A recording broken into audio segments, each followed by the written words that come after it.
እናቴ ያነሱት ሀሳብ በጆሮዬ አይደለም የሰማኋቸው፣ በልቤ ነው የሰማኋቸው።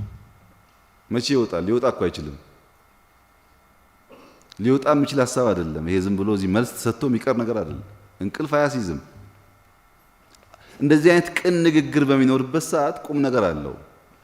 በዛ ቢታይ ከኩባንያዎች ጋር ተያይዞ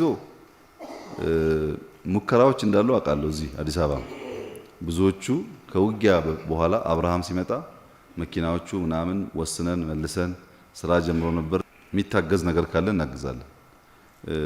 ግን እናግዛለን ሲባል የምታውቁት ነው፣ አቅሙ ውስን አቅም ስለሆነ ቀስ ቀስ እያለ ነው የሚሆነው። እናንተ ግን ዛሬ ከሰዓት ጌታቸውን ከቻለ ጌታቸው ባለበት አሁን እንደወጣው ነግራቸዋለሁ። ከኮሚቴዎቹ ጋር ተነጋገሩና በእኛ በኩል መንግስት አግዞ ሊፈቱ የሚችሉ ጉዳዮች ካሉ ሬስት አሹር እንፈታቸዋለን። በጥቅሉ ያነሳቻቸው ፖይንቶች በተለይ የጡረታ አበል ለምሳሌ አልመልስም እዚህ አሁን ግን ዛሬ ከሰዓት አነጋግሬያቸው ለጌታቸው ማታ ነግረዋለሁ። እሱ ይነግራቸዋል።